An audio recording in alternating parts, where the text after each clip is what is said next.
नमस्कार बच्चों, सभी को सुप्रभात। 11वीं क्लास हिंदी अनिवार्य की कक्षा में आपका स्वागत है।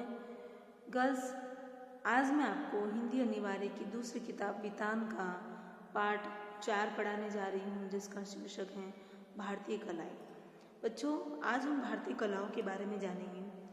इस पाठ में हम भारतीय कलाओं में संगीत और चित्रकारी के बारे में जानेंगे और रंगोली कला के बारे में जानेंगे। बच्चों, प्रागैतिहासिक काल से ही भारत में संगीत की समृद्ध परंपरा रही है और माना जाता है कि संगीत का जो प्रारंभ है वो सिंधु घाटी सभ्यता के काल में हुआ था। सिंधु घाटी सभ्यता के पतन के बाद वैदिक संगीत का प्रारंभ हुआ, जिसमें संगीत शैली में भजनों और मंत्रों के उच्चारण से ईश्वर की पूजा अर्चना की जाती थी। इसके अतिरिक्त 2 भारतीय महाकाव्य हैं, आप सभी जानते हैं, जैसे रामायण और महाभारत। तो इसकी रचना में भी संगीत का प्रमुख स्थान रहा है, प्रभाव रहा है और भारत में सांस्कृतिक काल से लेकर आधुनिक युग तक आते आते संगीत की शैली और पद्धति में जबरदस्त परिवर्तन हुआ है। बच्चों, महान संगीतकारों ने भारतीय संगीत की उन्नति में बहुत योगदान दिया है और भारतीय संगीत को ऊंचाइयों तक ले जाने में उनका महत्वपूर्ण योगदान रहा है। बच्चों, भारत की प्राचीन और सांस्कृतिक परंपरा और लोक कला है रंगोली। रंगोली को अल्पना के नाम से भी जानते हैं बच्चों, और अलग अलग प्रदेशों में रंगोली के नाम और उसकी शैली में भिन्नता हो सकती है, लेकिन इसके पीछे निहित भावना और संस्कृति में पर्याप्त समानता है। बच्चों, रंगोली को द्वार की दहली, आंगन के केंद्र और उत्सव के लिए विभिन्न स्थान के बीच में या चारों ओर उसको बनाया जाता है। तो आइए बच्चों, हम पाठ प्रारंभ करने जा रहे हैं। भारतीय कलाएं। कलाओं की अपनी भाषा होती है। जैसे हम अपने आसपास के परिवेश, प्रकृति या भावों और विचारों को भाषा में व्यक्त करते हैं, वैसे ही चित्रकारी, संगीत या नृत्य के माध्यम से भी हम अपने आसपास और प्रकृति को कुछ अभिव्यक्त करते हैं। हम जो कुछ देखते हैं, सुनते हैं, उसे किसी न किसी रूप में और नए नए तरीके से कहना या अभिव्यक्त करना चाहते हैं। तो बच्चों, समुद्र में उड़ती गिरती लहरों को देखकर चित्रकार उसे रंगों से सजाता है। सही है बच्चों, चित्रकार समुद्र में उड़ती हुई और गिरती हुई लहरों को देखता है तो उसे चित्रों से सजाता है और रंगों से सजाता है। चिड़िया की चहचहाहट को गायक स्वरों में सजाता है तो नर्तक मन के भावों को विभिन्न मुद्राओं में सजाता है। बच्चों, चिड़िया की जो चहचहाहट होती है उसको गायक विभिन्न स्वरों में सजाता है तो नर्तक यानी नाचने वाला उसको मन के भावों की विभिन्न मुद्राओं में सजाता है। कभी चित्रों में तो कभी गीतों में, कभी नृत्य में तो कभी संगीत में ये कहने सुनने की परंपरा सदियों से चली आ रही है और आज भी नए नए तरीकों में लगातार जारी है। बच्चों, हमारा देश भारत उत्सव धर्मी है। आप सभी जानते हैं, हमारे देश में हर त्योहार को बड़ी उमंग और उल्लास से मनाया जाता है। अतः हमारा देश उत्सव धर्मी माना जाता है। उत्सव को धर्म के रूप में भी देखते हैं और सभी धर्म के लोग यहाँ निवास करते हैं और हर धर्म के उत्सव को सभी धर्मों के लोग आपस में मिलजुल कर मनाते हैं। विविधता हमारी पहचान है। विभिन्न संस्कृतियों और विभिन्न त्योहारों के साथ साथ विभिन्न कलाएं भी हमारी अनूठी पहचान है। आपने देखा होगा कि भारत के अलग अलग राज्यों की अपनी अपनी विशिष्ट कलाएं हैं। आपने ये भी देखा होगा कि हमारी कलाओं को त्योहारों, उत्सवों से अलग नहीं किया जा सकता। ये कलाएं जन्मोत्सव, बच्चों जन्मोत्सव में संधि है, जन्म प्लस उत्सव, अ और ओ का मेल हुआ है तो यहाँ पर ओ बन गया है। तो इसमें कौन सी संधि हुई? गुण संधि। तो ये कलाएं जन्मोत्सव से लेकर शादी ब्याह, पूजा तथा खेती बाड़ी से भी जुड़ी हुई है। बच्चों, आप सभी जानते हैं, संगीत कला तो जन्मोत्सव से लेकर शादी ब्याहों में, पूजा अर्चना में और खेती बाड़ी से भी जुड़ी हुई है। खेती बाड़ी करते समय लोग, किसान आपस में मिलजुल कर गीत गाते हुए अपने खेत में कार्य करते हैं। तो इस तरह से संगीत की कला जो है जन्म से लेकर जुड़ी हुई है और मनुष्य के जीवन से जुड़ी होने के कारण ही भारत की ये विशिष्ट कलाएं विरासत के प्रति हमें उत्साह और विश्वास से भर देती हैं। क्या आपको यह नहीं लगता कि पर्वों, त्योहारों या फिर फसलों से कलाओं का जुड़ाव ही एक और इसे केवल मनोरंजन या अलंकरण होने से बचाता है? पाठ में लिखा हुआ है कि पर्वों या फिर फसलों से कलाओं का जुड़ाव है ही, लेकिन एक और इसे मनोरंजन और अलंकरण होने से बचाता है, यानी मनोरंजन से भी बचाता है और सजाने से भी बचाता है। तो दूसरी ओर यही पहलू प्राचीन परंपराओं की सतत निरंतरता को बनाए रखता है और वास्तव में यही अतीत और वर्तमान के बीच जुड़ाव की कड़ी भी है। बच्चों, पुराने समय, अतीत यानी बीता हुआ जो समय होता है उसे अतीत कहते हैं। तो ये जो कड़ी है ये वर्तमान को अतीत से जोड़ती है और अतीत को वर्तमान से जोड़ती है। अगर आज हम पीछे मुड़कर देखें तो पाएंगे कि जनजातीय और लोक कला शैलियों के सभी रूपों में एक व्यवस्था भी दिखाई पड़ती है जो आगे चलकर शास्त्रीय कलाओं का आधार बनी है। एक बात ध्यान देने की है कि शुरुआती दौर में सभी कलाओं का संबंध लोक या समूह से ही था। बाद में चलकर जब इसका संबंध व्यवसाय से जुड़ा तो व्यक्ति केंद्रित होती चली गई। देखिए बच्चों, हर कला का एक शास्त्रीय कला लेखक कहता है। तो बच्चों, अगर आज हम पीछे मुड़कर देखें तो पाएंगे कि जनजातीय और लोक कला शैलियों के सभी रूपों में एक व्यवस्था भी दिखाई पड़ती है, यानी लोक कला शैली और जनजातीय इनके रूपों में एक व्यवस्था दिखाई पड़ती है जो आगे चलकर शास्त्रीय कलाओं का आधार बनी, जो आते आते शास्त्रीय कलाओं का आधार बन गई। और एक बात ध्यान देने की है बच्चों कि शुरुआती दौर में सभी कलाओं का संबंध लोक या समूह से था, कि शुरू में जो सभी कलाएं थी इनका संबंध लोक या समूह से था और बाद में चलकर जब इनका संबंध व्यवसाय से जुड़ा तो व्यक्ति केंद्रित होती गई और बाद में चलकर इनका संबंध व्यवसाय से जुड़ गया जो व्यक्ति केंद्रित हो गई। मध्यकाल तक आते आते साहित्य, चित्र, संगीत, नृत्य कलाएं राजा और विभिन्न शासकों के संरक्षण में चली गई और धीरे धीरे शास्त्रीय नियमों में भी बनती गई। ये सभी जो कलाएं थी, चित्रकला, साहित्य कला, संगीत कला, नृत्य कला, ये सभी राजाओं और विभिन्न शासकों के संरक्षण में चली गई और धीरे धीरे जब उनके संरक्षण में चली गई तो वो उनके नियमों के अनुसार भी बंध गई। वे कलाकारों को अपनी अभिरुचियों के अनुरूप कलाओं को सुव्यवस्थित और परिष्कृत करने के लिए प्रोत्साहित भी करते थे। इस तरह मंदिरों और महलों में विकसित होती हुई ये कलाएं शास्त्रीय स्वरूप ग्रहण करती गई। गुप्त साम्राज्य में तो पराकाष्ठा पर पहुंच गई थी, यानी चरम सीमा। पराकाष्ठा यानी चरम सीमा। गुप्त काल का जो गुप्त साम्राज्य था तो उसमें ये जो कलाएं थी वो पराकाष्ठा यानी चरम सीमा पर पहुंच गई थी और भरत मुनि के नाट्य शास्त्र में इनका शास्त्रीय स्वरूप बना, यानी भरत मुनि का जो नाट्य शास्त्र था उसमें इसका शास्त्रीय स्वरूप बना, जो कला के लिए अब तक का प्राप्त सबसे महत्वपूर्ण शास्त्र है। इस तरह से शास्त्र ने संगीत, नृत्य, अभिनय कलाओं को एक शास्त्रीय कला का स्वरूप दिया। फिर भी लोक कलाएं अपनी जड़ों से पूरी तरह जुड़ी रही। आज भी कलाओं की जड़ें लोक में ही हैं, चाहे चित्रकला हो, संगीत कला हो या फिर नृत्य कला हो। शास्त्रीय और लोक कलाओं के बीच कभी न खत्म होने वाला संवाद ही इनकी ताकत है। तो बच्चों, हम पढ़ेंगे चित्रकला। चित्रकारी प्राचीन काल से ही हमारे जीवन का अभिन्न अंग रहा है। बच्चों, आप सभी जानते हैं चित्रकला के बारे में, जो चित्रकला का विषय पढ़ते हैं उनको तो विशेष जानकारी होगी और वैसे हम सब जानते भी हैं कि चित्रकला प्राचीन काल से ही हमारे जीवन का एक अभिन्न अंग रहा है। जब हमारे पास भाषा नहीं थी तब भी चित्रकारी थी और यही अभिव्यक्ति का माध्यम भी थी। बच्चों, जब मानव जन्म हुआ था तो हमारे पास भाषा नहीं थी, बोलने के लिए शब्द नहीं थे, भाषा नहीं आती थी, तो उस समय हमारे पास एक अभिव्यक्ति का माध्यम थी चित्रकला। यानी चित्रकारी ऐसी कला है, जब चित्रकला ऐसे समय से प्रारंभ है जब हमारे पास बोलने के लिए भाषा नहीं थी, यानी हिंदी भाषा, यानी जो शब्द नहीं थे, तो उस समय से ही ये हमारी अभिव्यक्ति का माध्यम थी। यानी मनुष्य अपने भावों को व्यक्त चित्र के माध्यम से भी करता था। प्रागैतिहासिक समय में अपने वातावरण, रहन सहन, भावों और विचारों को मनुष्य ने चित्रों के माध्यम से ही व्यक्त किया है। सबसे प्राचीन चित्रों के नमूने शैल चित्रों को ही माना जाता है। अब देखिए बच्चों, सबसे प्राचीन चित्रों के नमूने यदि है तो वो है शैल चित्र। ये छोटे छोटे प्रश्न भी बनते हैं कि सबसे प्राचीन चित्रों के नमूने किसे माना जाता है, तो हम लिख सकते हैं शैल चित्रों को माना जाता है। तो बच्चों, ये चित्र चट्टानों पर प्राकृतिक रंगों से बने हुए चित्र होते हैं। अब ये भी होता है कि सबसे पुराने चित्र किसे माना जाता है, चित्रों के नमूने किसे माना जाता है, ये कैसे बने हुए होते हैं, किस तरह से होते हैं, कहाँ मिलते हैं। तो हमारे पास ये बिल्कुल छोटे छोटे प्रश्न बनते हैं और एक छोटा सा प्रश्न बनता है जिसका ये आंसर भी होता है बच्चों, कि सबसे प्राचीन चित्रों के नमूने शैल चित्रों को भी माना जाता है। ये चट्टानों पर प्राकृतिक रंगों से बने हुए चित्र होते हैं और ये गुफाओं में ही मिलते हैं। मध्य प्रदेश में भीमबेटका की गुफाएं शैल चित्रों के लिए मानी जाती है। तो देखिए बच्चों, यहाँ पर एक चित्र दिया हुआ है कि भीमबेटका की गुफाएं जो है वो हमारे पास यहाँ पीछे है। ये भीमबेटका की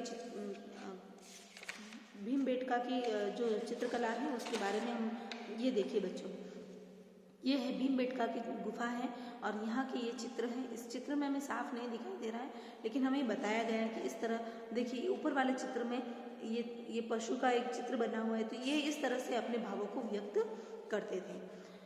अब है बच्चों, इन चित्रों में जीवन की रोजमर्रा की गतिविधियां, शिकार, नृत्य, संगीत, जानवर, युद्ध, साज सज्जा सभी कुछ दिखाई पड़ता है। इन चित्रों में जो भीमबेटका की जो गुफाएं हैं, उन गुफाओं में जो शैल चित्र हैं वो पत्थरों पर बने हुए हैं और प्राकृतिक जो चट्टानें हैं उन पर बने हुए हैं और उसमें जो जीवन की जो रोजमर्रा की गतिविधियां होती है जैसे शिकार करना, नृत्य, संगीत, जानवर, युद्ध, साज सजावट आदि सब कुछ उसमें दिखाई पड़ता है। गुफाओं में कला सृजन की अति प्राचीन परंपरा रही है। देखिए बच्चों, हमारे भारत में गुफाओं की जो परंपरा, गुफाओं का जो इतिहास है उसमें कला सृजन अति प्राचीन रही है। यानी गुफाओं में यदि हम देखते हैं तो वहाँ पर कला के हमें अत्यधिक ज़्यादा ही बहुत ही प्राचीन और तरह तरह के नमूने हमें प्राप्त होंगे। एलोरा और अजंता की गुफाएं कलाकृतियों के लिए विख्यात है और आप सभी जानते हैं एलोरा और अजंता की गुफाओं के बारे में तो हम सामाजिक विषय में बचपन से ही पढ़ते आ रहे हैं, छोटी क्लासों से ही पढ़ते आ रहे हैं। तो अजंता और जो एलोरा की गुफाएं हैं वो तो कलाकृतियों के लिए विख्यात है, यानी बहुत ही जानी मानी जाती हैं। अब देखिए बच्चों, 4वीं से 6वीं सदी के बीच गुप्त साम्राज्य कलाओं के लिए स्वर्ण युग कहलाता है। अब प्रश्न बनता है स्वर्ण युग कौन सा कहलाता है, तो आप लिखेंगे 4वीं से 6वीं सदी के बीच जो गुप्त साम्राज्य था वो कलाओं के लिए स्वर्ण युग कहलाता है। अजंता की गुफाएं उन्हीं दिनों खोदी गई, उनकी दीवारों पर चित्र बनाए गए और बाघ और बदामी की गुफाएं भी इसी जमाने की हैं। अजंता की गुफाओं के चित्र इतने आकर्षक हैं कि वे आज तक के कलाकारों पर गहरा असर डालते हैं। अजंता की जो गुफाएं हैं उसके चित्र इतने आकर्षक हैं कि आज भी कलाकारों पर गहरा असर डालते हैं। ऐसा माना जाता है कि अजंता के दीवार पर बने चित्रों को बौद्ध भिक्षुओं ने बनाए हैं। अब ऐसा माना भी जाता है कि अजंता की जो गुफाएं हैं उसकी दीवारों पर जो चित्र बने हुए हैं उन्हें बौद्ध भिक्षुओं ने बनाए हैं। भिक्षुओं बच्चों ये तद्भव शब्द है और इसका तत्सम रूप होता है भिक्षु, तो बौद्ध भिक्षुओं ने बनाया है। बच्चों भिक्षु शब्द को, जैसे ये भिक्षु हैं, जैसे बच्चों देखिए ये भिक्षु शब्द हैं, इसका ये तत्सम शब्द है और इसका तद्भव रूप होता है भिक्षु, ठीक है ना। तो इस तरह से बच्चों भिक्षु से ही भिक्षु बना है और भिक्षुओं से ही भिक्षुओं बना है, ठीक है बच्चों, इस बात का ध्यान रखना। तो बच्चों चित्रों को बौद्ध भिक्षुओं ने बनाया है। 7वीं 8वीं सदी में चट्टानों को काटकर एलोरा की गुफाएं तैयार की गई। देखिए बच्चों 7वीं 8वीं सदी में चट्टानों को काटकर एलोरा की गुफाएं तैयार की गई। इसकी सबसे बड़ी विशेषता है कि इन्हीं के बीच कैलाश का बहुत विशाल मंदिर भी है, यानी इन गुफाओं के बीच में ही कैलाश का बहुत विशाल मंदिर है। इन मानुषी कला सृजन को देखकर आश्चर्य होता है। ये जो मनुष्य के द्वारा बनाई गई जो कला सृजन है इसको देखकर आश्चर्य होता है कि उन दोनों मनुष्य ने इसकी कल्पना कैसे की होगी और फिर उस कल्पना को साकार करने के लिए कितना परिश्रम किया होगा। बच्चों सही है कि उन दिनों मनुष्य ने कैसे कल्पना की होगी और कल्पना को साकार यानी हमारे सामने उजागर करने के लिए कितना परिश्रम किया होगा। कैसे उन्होंने चित्र बनाए होंगे, कैसे उन्होंने अपने मन में भाव लाए होंगे, फिर कहीं जाकर उनसे चित्र बने होंगे, मूर्तियां बनाई होगी उन्होंने। इस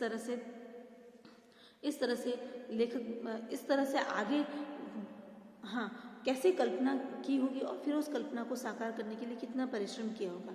लगभग इसी समय निर्मित एलिफेंटा की गुफाएं भी मिलती हैं और लगभग उसी समय एलिफेंटा की गुफाएं भी निर्मित हुई थी और यहाँ त्रिमूर्ति की जबरदस्त मूर्ति है। यहाँ पर त्रिमूर्ति यानी 3 मूर्तियों, त्रिमूर्ति की जबरदस्त मूर्ति है। दक्षिण भारत की महाबलीपुरम की विशाल मूर्ति कला और तंजौर की चित्रकला कला कौशल के अद्भुत उदाहरण है। बच्चों हम जिसे लघु चित्र के नाम से जानते हैं वे 2 प्रकार के होते हैं। एक स्थायी जो कपड़ों, किताबों, लकड़ी या कागज पर किया जाता है, ठीक है ना बच्चों। जिसे हम लघु चित्र के नाम से जानते हैं वो दो प्रकार के होते हैं। एक तो होता है स्थायी होता है, जो कपड़ों पर, किताबों पर, लकड़ी पर या कागज पर किया जाता है। इनमें आंध्र प्रदेश और छत्तीसगढ़ की कलमकारी, पंजाब की फुलकारी, महाराष्ट्र की वल्ली इत्यादि बहुत प्रसिद्ध रहे हैं। इनमें प्रयोग होने वाली सभी सामग्री प्राकृतिक ही होती हैं। बच्चों, इन चित्रों की जो विशेषता है, ये जो लघु चित्र हैं, इनकी जो विशेषता है, इनकी विभिन्न प्रकार की शैलियाँ हैं। सबसे पहले तो इनकी विशेषता ये है कि इनकी जो शैलियाँ हैं वो विभिन्न प्रकार की हैं। वनों गांवों के लोग अपनी अपनी पारंपरिक शैलियों में चित्रकारी करते हैं। यानी कि वनों के और गांवों के जो लोग होते हैं, वनों में रहने वाले और गांवों में रहने वाले जो लोग होते हैं, अपनी अपनी पारंपरिक शैलियों में चित्रकारी करते हैं। जैसे देखिए बच्चों, राजस्थान के चित्तौड़गढ़ में कलाकार लकड़ी के मंदिरों पर चित्रकारी करते थे और इसे किवाड़ पेंटिंग भी कहते हैं। यानी कि चित्तौड़गढ़ में, राजस्थान के चित्तौड़गढ़ में जो कलाकार होते थे वो लकड़ी के मंदिरों पर चित्रकारी करते थे और इसे किवाड़ पेंटिंग भी कहते हैं। चित्रकारी में चित्र के माध्यम से सांस्कृतिक और ऐतिहासिक कथाओं को अभिव्यक्त किया जाता है। उड़ीसा के पटचित्र कथा में कवि जयदेव के गीत गोविंद को भी उकेरा गया है। इसे कागज या पत्तों पर गहरे लाल, काले, पीले, नीले रंगों से उकेरते हैं। देखने की बात यह है कि गीत गोविंद के पदों को नर्तक ओडिसी नृत्य के माध्यम से भी अभिव्यक्त करते हैं। सभी कलाएं एक दूसरे से जुड़ी हुई हैं। इस तरह से बच्चों सभी कलाएं एक दूसरे से जुड़ी हुई हैं। अब आती है नृत्य कला भी। मिथिला की चित्रकारी में मधुबनी चित्रकला भी बहुत प्रसिद्ध है। बच्चों, ये जो चित्रकारी है ये सब अलग अलग नाम है इसमें, ठीक है ना बच्चों। जैसे मधुबनी, तो ये भी चित्रकला का एक नाम है। आज भी कलाकार अपनी इस कला को जिंदा रखे हुए हैं। आज के राष्ट्रीय और अंतर्राष्ट्रीय बाजार में भी इन लघु लोक कलाओं की बहुत मांग है। अस्थायी कलाओं में कोहबर, ऐपण, अल्पना, रंगोली जैसी कलाएं काफी प्रचलित हैं। इन कलाओं का संबंध शादी, त्योहार और उत्सवों से है और इन्हें क्षेत्रीय भाषाओं में अलग अलग नाम से जाना जाता है। वास्तव में उत्तराखंड में जिसे ऐपण कहते हैं उसे ही राजस्थान में, देखिए बच्चों, रंगोली की जो चित्रकला है उसे देखिए अलग अलग नामों से जाना जाता है। अस्थायी कलाओं में जैसे देखिए बच्चों, कोहबर, ऐपण, अल्पना, रंगोली जैसी कलाएं काफी प्रचलित हैं। इन कलाओं का संबंध शादी, त्योहार और उत्सवों से है। इन्हें क्षेत्रीय भाषाओं में अलग अलग नाम से जाना जाता है। जैसे मैंने पहले बताया था कि रंगोली की जो शैली है अलग अलग स्थानों के अनुसार उसकी भिन्नता है, उसकी शैली में भिन्नता है। लेकिन भले ही उसको अलग अलग नामों से जाना जाता हो, उसकी शैली में भिन्नता हो, लेकिन जो उसमें संस्कृति है, उसमें जो हमारे पीछे हमारी जो भावनाएं निहित है, उसकी जो संस्कृति है वो पर्याप्त समानता लिए हुए हैं। तो बच्चों, वास्तव में उत्तराखंड में जिसे ऐपण कहते हैं उसे ही राजस्थान में मंडवा कहते हैं, गुजरात में सतिया कहते हैं, महाराष्ट्र में रंगोली कहते हैं और बिहार में आरीपन कहते हैं। तो मध्य प्रदेश और उत्तर प्रदेश में चौक पूर्णा कहते हैं और दक्षिण भारत में कोलम के नाम से जाना जाता है। ये सभी किसी विशेष मांगलिक अवसरों पर बनाए जाते हैं। कलाओं का यह अद्भुत संसार हमारी संस्कृति की पहचान है। पर हम यह भी जानते हैं कि हिंदुस्तानी कला जितनी हिंदुस्तान में दिखाई पड़ती है, इससे कहीं अधिक उसके बाहर भी है। बच्चों, हमारी हिंदुस्तान की जो कला है वो जितनी भारत में दिखाई पड़ती है, हमारे हिंदुस्तान में दिखाई पड़ती है, उससे भी कहीं ज़्यादा वो बाहर भी दिखाई पड़ती है। बाहर यानी हिंदुस्तान के बाहर भी हमारी भारतीय कलाओं को बहुत ही विशेष महत्व दिया गया है। बच्चों, यह ध्यान देने की बात है यहाँ की कला अन्य देशों में किस प्रकार विकसित और सुरक्षित है। वास्तव में हिंदुस्तान, देखिए बच्चों, हिंदुस्तान के अंदर की ही हिंदुस्तानी कला को जानना उसकी आधी ही कहानी जानने के बराबर है। यानी हिंदुस्तान के अंदर की जो हिंदुस्तानी कला है उसको यदि हम जान जाते हैं तो हिंदुस्तान की आधी कहानी तो हम ऐसे ही जान जाएंगे। उसे पूरी तौर पर समझने के लिए हमें बौद्ध धर्म के साथ साथ मध्य एशिया, चीन और जापान तक जाना चाहिए। तिब्बत और बर्मा और श्याम में फैलकर नए नए रूप धारण करते हुए और फुटकर नए सौंदर्य पेश करते हुए हमें इसे देखना चाहिए। हमें कंबोडिया और जावा में इसके शानदार और बेमिसाल कारनामों को भी देखना चाहिए। बच्चों, जो हमने ये पढ़ा है यहाँ से लेकर कि हिंदुस्तान के अंदर की ही हिंदुस्तानी कला को जानना, यहाँ से लेकर यहाँ तक का जो ये पूरा सेंटेंस है, जो पूरा पैराग्राफ है हमने पढ़ा है, जावा में इसके शानदार और बेमिसाल कारनामों को देखना चाहिए। बच्चों, ये रेजिनल्ड की ली में बुद्धिस्ट आर्टिस्ट इन श्याम यानी कि प्रस्तावना का अंश है। ये किताब है रेजिनल्ड ली की एक किताब है, उसकी किताब का नाम है बुद्धिस्ट आर्ट इन श्याम की प्रस्तावना है। श्याम की एक प्रस्तावना का जो अंश है उसे UN घोषाल के progress of greater Indian research में उद्धृत किया गया है, जिसका अंश हमारे सामने यहाँ पर रखा गया है। बच्चों, ये सच है कि भारतीय कलाओं का विस्तार विश्व के अन्य भूभागों में भी हुआ है, लेकिन उन कलाकृतियों के सृजन में क्षेत्रीय विशेषताएं भी हैं। गांधार शैली में बनी हुई बुद्ध की प्रतिमा और तिब्बत की शैली में बनी बुद्ध की प्रतिमा में अपनी अपनी क्षेत्रीय पहचान स्पष्ट दिखाई पड़ती है। बच्चों, ये सच है कि भारतीय कलाओं का जो विस्तार है वो विश्व के अन्य भूभागों में भी हुआ है, लेकिन उन कलाकृतियों के सृजन में क्षेत्रीय विशेषताएं हैं। अन्य भूभागों में तो हुआ है कलाओं का विस्तार, लेकिन जो वहाँ जो कलाओं का सृजन किया गया है उनमें क्षेत्र के अनुसार विशेषता भी पाई जाती है।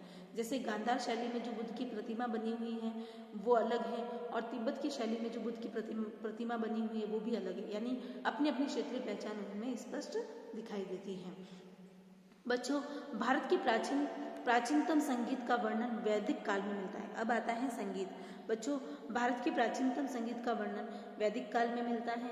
विद्वान लगभग 5000 ईसा वर्ष पूर्व के समय को वैदिक काल मानते हैं। ये प्रश्न बनता है कि भारत के प्राचीनतम संगीत का वर्णन किसमें, कौन से काल में मिलता है, और तो वैदिक काल है। फिर ये भी आता है कि वैदिक काल किसे मानते हैं, तो हम ये लिखेंगे कि वैदिक काल 5000 ईसा वर्ष पूर्व के समय को मानते हैं। तो बच्चों, इस समय में दो प्रकार के संगीत का उल्लेख मिलता है। पहला तो है एक मार्गी और दूसरा है देसी। अब देखिए बच्चों, मार्गी संगीत धार्मिक समारोह से जुड़ा था और नियम और अनुशासन से बंधा हुआ था।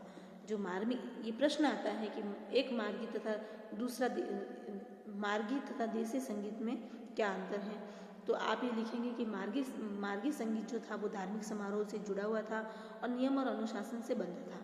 देसी संगीत लोक से जुड़ा हुआ था, यानी लोक यानी लोगों से जुड़ा हुआ था, और लोक रुचि के अनुसार यह समूह में ही गाया जाता था। जो देसी संगीत था वो लोक समूह से जुड़ा हुआ था, और लोक रुचि के अनुसार यानी लोगों की रुचि के अनुसार यह जो संगीत था देसी संगीत, ये समूह में ही गाया जाता था। सामवेद में गाने के जो निर्देश दिए गए हैं उसे ये पता चलता है कि वैदिक महर्षियों की पूजा और मंत्रोच्चार के तरीके को ही साम कहते हैं। बच्चों, सामवेद में ये लिखा गया है कि सामवेद में गाने के जो निर्देश दिए गए हैं उसे ये पता चलता है, उससे हमें ये पता चलता है कि वैदिक महर्षियों की पूजा और मंत्रोच्चार के तरीके को ही साम कहते हैं। प्रश्न बनता है साम किसे कहते हैं, तो आप यहाँ से यहाँ तक लिखेंगे। हमारे यहाँ आगे चलकर संगीत का जो विकास हुआ है उसकी जानकारी बहुत नहीं मिलती है। उसका कारण ये भी है कि हम भारतीय दस्तावेजीकरण नहीं करते थे। अन्य कलाओं की तरह संगीत का वर्णन भी भरत मुनि के नाट्य शास्त्र में ही सबसे प्रामाणिक ढंग से मिलता है। आज के शास्त्र संगीत से बहुत अलग नहीं था। अगर आपने वीणा पर दक्षिण भारतीय संगीतज्ञ को सुना हो तो अंदाजा लगा सकते हैं कि आज से हजार वर्ष पहले का संगीत कैसा रहा था और रहा होगा, और यह उसके कितना करीब था। ठीक है बच्चों, तो भारतीय संगीत सुर, ताल, राग और काल से संबंध है। ठीक है ना, भारतीय संगीत किससे संबंध है? संबद्ध यानी किससे जुड़ा हुआ, संबद्ध यानी जुड़ा हुआ है। तो भारतीय संगीत सुर, ताल, राग और काल से संबद्ध यानी काल से जुड़ा हुआ है। भिन्न भिन्न समय के अनुसार राग भी अलग अलग थे। जैसे देखिए बच्चों, अब भिन्न भिन्न समय के अनुसार राग अलग अलग हैं। तो जैसे देखिए, ब्रह्म मुहूर्त में भैरव थाट गाया जाता है, भैरव राग गाया जाता है, और मेघ राग का संबंध जो है वो सुबह है। दीपक और श्री राग का संबंध दोपहर से होता है। कौशिक और हिंडोला राग का संबंध रात से होता है। अब बच्चों, मैं इनके बारे में आपको संक्षिप्त में जानकारी दूंगी कि ब्रह्म मुहूर्त में भैरव राग गाया जाता है। अब देखिए बच्चों, भैरव राग जो ब्रह्म मुहूर्त में गाया जाता है ये क्या है? यह राग दिन के प्रथम पहर यानी ब्रह्म मुहूर्त में गाया जाता है, और इसका वातावरण भक्ति रस युक्त गांभीर्य से भरा हुआ होता है, और यह भैरव थाट का आश्रय राग होता है। इस राग में ऋषभ और धैवत स्वरों को आंदोलित करके लगाया जाता है। फिर है बच्चों मेघ राग। मेघ राग का संबंध सुबह से है। तो बच्चों मेघ राग को राग मल्हार भी कहते हैं, यानी मल्हार का मतलब होता है बारिश। तो मेघ राग मल्हार बहुत ही मधुर और गंभीर वातावरण पैदा करने वाला राग है। और मल्हार का और माना जाता है कि मल्हार राग को गाने से वर्षा भी होती है। फिर आता है आपके दीपक और श्री राग का संबंध। तो दीपक और श्री राग का संबंध दोपहर से है। तो बच्चों दीपक राग जो है दोपहर के समय गाया जाता है। ये भैरव थाट का ओडुव संपूर्ण राग है। ओडुव संपूर्ण राग है और इसके आरोह में 5 और अवरोह में 7 स्वरों का प्रयोग होता है। फिर बच्चों श्री राग का संबंध दोपहर के समय गाया जाता है। ये भी एक पौरुष राग है, यानी एक पुरुष राग है। और भारतीय शास्त्रों में 6 पुरुष राग है और 36 रागिनियों का वर्णन है। अब बच्चों 6 पुरुष राग यानी भैरव, मेघ, दीपक, श्रीराग, कौशिक, हिंडोला, ये 6 पुरुष राग है भारतीय संगीत में, ठीक है। और 36 रागिनियों का वर्णन किया गया है। इस राग का विस्तार मध्य और तारक सप्तक में किया जाता है। और यह राग भक्ति भावना प्रधान राग होने के साथ साथ वातावरण में थोड़ी व्यग्रता यानी खलबली भी उत्पन्न करता है। फिर आता है बच्चों कौशिक राग, यह राग रात में गाया जाता है। इस राग में विस्तार पूर्ण स्वतंत्रता है और इसे तीनों सप्तकों में सहज रूप से गाया जाता है। फिर है बच्चों हिंडोला राग भी रात में गाया जाता है। और इस राग को राग चिकित्सा में जोड़ों के दर्द के लिए लाभकारी माना जाता है। तो बच्चों अगर आपने भारतीय पारंपरिक वाद्य यंत्रों को ध्यान से सुना और देखा होगा तो आपका ध्यान इस ओर भी गया होगा कि भारतीय संगीतज्ञ किसी भी वस्तु से संगीत निकाल सकते हैं। यदि आपने भारतीय वाद्य यंत्रों को, पारंपरिक वाद्य यंत्रों को ध्यान से सुना होगा या देखा होगा तो आपका ध्यान इस तरफ भी गया होगा कभी कि भारतीय संगीत किसी भी वस्तु से संगीत निकाल सकते हैं। जैसे देखिए बच्चों वीणा, जल तरंग, रबाब, दो तार या बांसुरी सुनकर आप इस बात को समझ सकते हैं। इन सब में प्रयोग की जाने वाली चीज़ें हमारे आसपास के रोजमर्रा में प्रयोग होने वाली है। इस अद्भुत विशेषता के कारण यहाँ की कला सबसे अलग है। यह सहजता और प्रकृति से जुड़ाव भारतीय कला की विशेषता रही है। बच्चों हमारे यहाँ का मुख्य वाद्य वीणा ही थी। क्या आपने कभी सोचा है कि हमारी पुरानी फिल्मों में गायक गायिका नाक से क्यों गाते थे? तो देखिए बच्चों आज से 2000 साल पहले भी गायक नाक से गाना पसंद करते थे। इसका उल्लेख भरत के नाट्य शास्त्र में मिलता है। संभवतः यह मुख्य वाद्य वीणा की सुर तक पहुंचने की कोशिश का प्रभाव था। ध्यान देने की बात है कि यह उत्सव और उल्लास भरा संगीत भी धीरे धीरे नियमों से बंधा गया। इसका भी शास्त्र लिखा गया और बाद में चलकर एक शास्त्रीय परंपरा शुरू हुई। बच्चों संगीत भी लोक से जुड़ा था। इसमें संस्कार के गीत और ऋतु गीत भी बहुत खूब मिलते हैं। आपने गिरिजा देवी की आवाज़ में मिर्जापुर की कजरी जरूर सुनी होगी बच्चों। गिरिजा देवी एक गायिका है और उसकी आवाज़ में कजरी एक बहुत अच्छा गीत है और बहुत अच्छी एक राग होती है, वो सुना होगा। कोई बात नहीं बच्चों, यदि आपने नहीं सुना है तो कभी जरूर सुनने का अवसर मिलेगा। बच्चे के जन्म पर उत्तर प्रदेश का सोहर और विवाह के गीत सुने होंगे। हर एक वस्तु का स्वागत गीतों से किया जाता है। बंगाल में वर्षा मंगल, बसंतोत्सव, ग्रीष्मोत्सव गीतों के बिना कहाँ संभव है। तो बच्चों आज भी हमारे घरों में कोई नया उत्सव त्योहार होता है तो हम गीतों से उसका स्वागत करते हैं। कोई नई वस्तु लाई जाती है तो भी हम गीतों से उसका स्वागत करते हैं, उसकी पूजा अर्चना करते हैं। और बच्चों यहाँ तक कि बंगाल में तो वर्षा का स्वागत, बसंत का स्वागत और गर्मी का स्वागत भी गीतों के बिना संभव नहीं होता है। वहाँ पर गीत गाकर ही उनका स्वागत किया जाता है। बच्चों मध्यकाल आते आते अन्य कलाओं की तरह संगीत भी व्यवसाय हुआ, ठीक है ना, व्यावसायिक हो गया था। मध्यकाल तक आते आते अन्य कलाओं की तरह संगीत भी व्यावसायिक हो गया था। पर भारत का सबसे अच्छा समय था वह संगीत मनुष्य के जीवन का जरूरी अंग भी था। संगीत व्यावसायिक तो हो गया था मध्यकाल तक आते आते, लेकिन भारत के लिए सबसे अच्छा समय था और मनुष्य के जीवन का एक जरूरी अंग भी बन गया था। और ऐसी कई कहावतें भी मिलती हैं। अब है बच्चों नृत्य कला।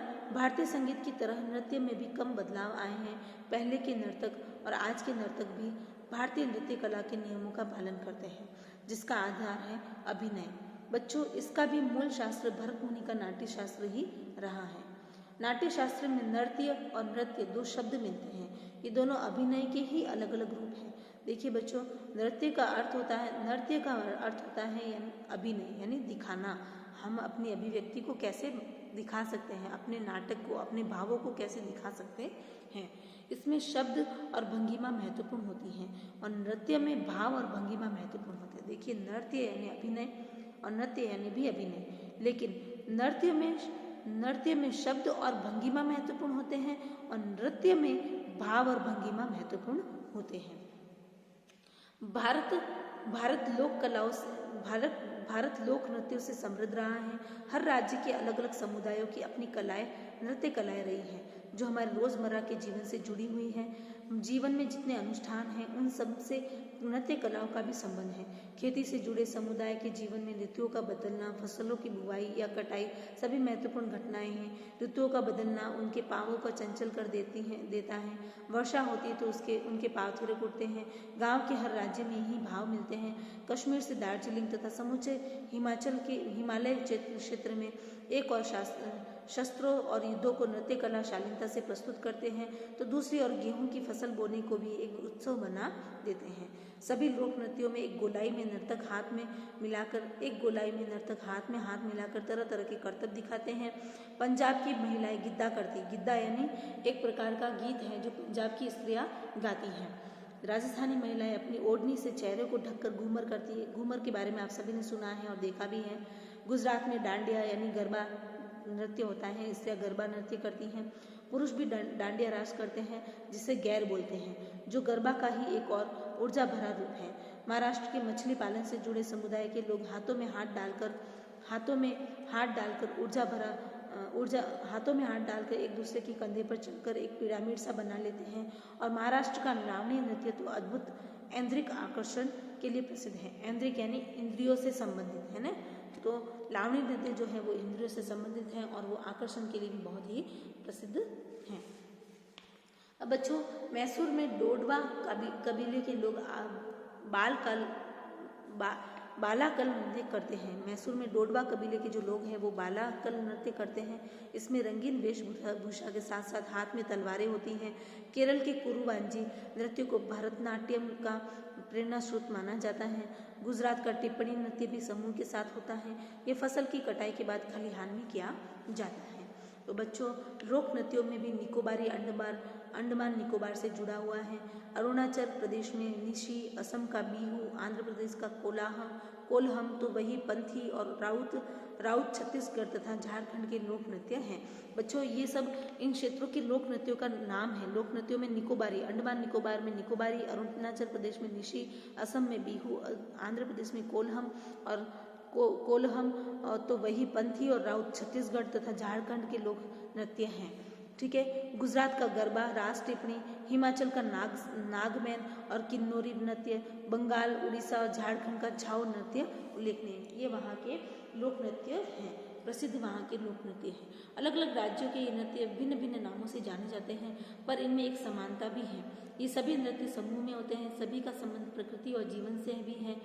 सभी में स्त्री पुरुष एक साथ मिलकर नाचते हैं। राज्य की सीमाएं भला कला को कैसे बांध सकती हैं। ध्यान देने की बात यह भी है बच्चों कि नृत्य का संबंध विभिन्न धार्मिक अनुष्ठानों से भी है। अनुष्ठान यानी धार्मिक कार्य, ठीक है ना, धार्मिक कार्य जो होते हैं अनुष्ठानों से भी है, पर यह किसी एक धर्म में नहीं बल्कि लगभग सभी धर्मों में दिखाई पड़ता है।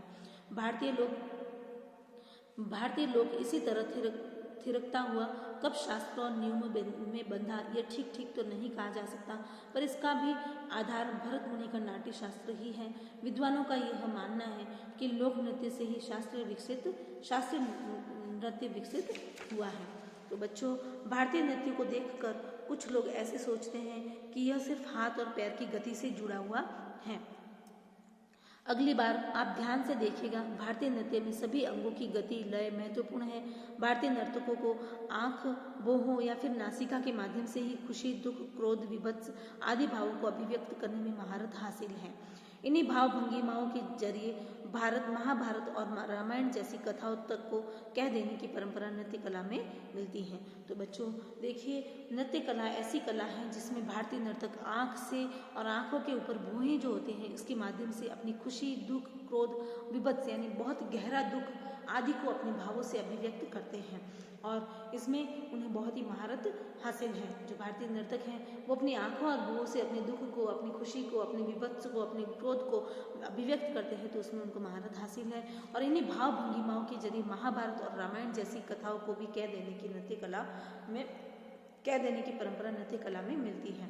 तो बच्चों, भारतीय नृत्य का सबसे आकर्षक रूप है हाथों की विभिन्न मुद्राएं। भारतीय नृत्य का सबसे आकर्षक रूप कौन सा है? हाथों की विभिन्न मुद्राएं। इनके माध्यम से मनुष्य के भावों से लेकर जानवरों के भावों तक को दिखाया जा सकता है। इन शास्त्रीय नृत्यों में मुख्य रूप से केरल का कथकली, आप सभी ने नाम सुना होगा, केरल का कथकली, मोहिनी अट्टम और उत्तर प्रदेश का कथक, आंध्र प्रदेश का कुचिपुड़ी और उड़ीसा का ओडिसी, मणिपुर का मणिपुरी, कर्नाटक और तमिलनाडु का भरतनाट्यम मौजूद है। ये सब वहाँ के शास्त्रीय नृत्यों के नाम हैं बच्चों। असम के सत्रिय को भी शास्त्रीय नृत्यों में शामिल किया गया है। इन सभी का संबंध किसी न किसी राज्य और उनकी परंपराओं से है। चूंकि इस नृत्य को सीखने के लिए बच्चों शास्त्रीय नृत्यों में किसे किसे शामिल किया गया है, तो ये सारे नाम आएंगे। मुख्य रूप से केरल का कथकली, मोहिनी अट्टम, उत्तर प्रदेश का कथक, आंध्र प्रदेश का कुचिपुड़ी, ओडिशा का ओडिसी, मणिपुर का मणिपुरी, कर्नाटक और तमिलनाडु का भरतनाट्यम, ये सब शास्त्रीय नृत्यों में इनको शामिल किया गया है। और असम का सत्रिय जो नृत्य है इनको शास्त्रीय नृत्यों में शामिल किया गया है। इन सभी का संबंध किसी न किसी राज्य और उनकी परंपराओं से है। चूंकि इस नृत्य को सीखने के लिए बहुत साधना की जरूरत थी, इसलिए ज्यादातर व्यावसायिक ही सीखते थे। और कौन सा नृत्य? सत्रिय नृत्य जो है इसको सीखने के लिए बहुत साधना की जरूरत होती थी, इसलिए लोग इसे व्यावसायिक ही सीखते थे। ये संदर्भ भी आता है कि बाद में चलकर महलों में राजकुमारी और राजकुमार भी नृत्य करते थे, पर सार्वजनिक रूप से नहीं करते थे, वो महलों में एकांत में करते थे। शास्त्रीय नृत्यों के स्वरूप में बहुत परिवर्तन हुआ है। वर्तमान समय में इन्हें देखकर 200-300 साल प्राचीन नृत्य कला से भी इन्हें पूरी तरह से नहीं जोड़ा जा सकता। बच्चों, भारतीय कलाएं लोक से शास्त्रीय रूप तक अचानक नहीं पहुंची हैं, वर्षों इनके बीच संवाद होता रहा है। आज के मंचों या फिल्मों में जो संगीत या नृत्य मिलता है उनमें दोनों का मिला जुला स्वरूप अधिक दिखाई पड़ता है। हमारा ध्यान इस पर भी जरूर जाना चाहिए कि हर एक राज्य में सभी कलाओं के बीच एक अंतर संबंध दिखेगा। उत्तर भारत में बांस नृत्य देखिए बच्चों, ये कुछ आदमी नाच रहे हैं और नीचे बैठे हुए ये आदमी बांस को इधर उधर करते हैं और ये लोग अपने पैरों को बांस के बीच में डाल कर नृत्य करते हैं। तो उत्तर भारत में बांस नृत्य, बांस क्राफ्ट कला या फिर बांस के वाद्य यंत्र इसके उदाहरण हैं। ध्यान देने की बात यह भी है कि सभी कलाएं धीरे धीरे समूह में से व्यक्ति कला का रूप धारण करती गई। इसका कारण निश्चित रूप से व्यवसाय भी रहा है। सभी लोक नृत्यों में साथ साथ एक ताल में पैरों का उठना, हाथों का एक दूसरे से जुड़ना अपने आप में भारत की अद्भुत साहचर्य यानी साथ और प्रेम भावना के संकेत हैं। क्या यह अनायास रूप से कलाओं में आया होगा? समूचा मानव जीवन, समूची प्रकृति क्या अनायास ही कला का विषय बने होंगे? हाँ, इनका संबंध भारत की प्रेम भावना के साथ साथ भारतीय कला संस्कृति में निहित वसुधैव कुटुंबकम की भावना से अवश्य होगा। यही कारण है कि यहाँ की कलाओं का मुरीद आज पूरा विश्व है। मुरीद यानी शिष्य, यानी आज पूरा विश्व भारत का शिष्य बना हुआ है, क्योंकि ये कलाएं भारत में विद्यमान हैं और इन्हीं कलाओं के कारण से पूरा विश्व आज हमारा मुरीद यानी हमारा शिष्य बना हुआ है। तो बच्चों, ये पाठ इधर ही समाप्त होता है। सभी को धन्यवाद।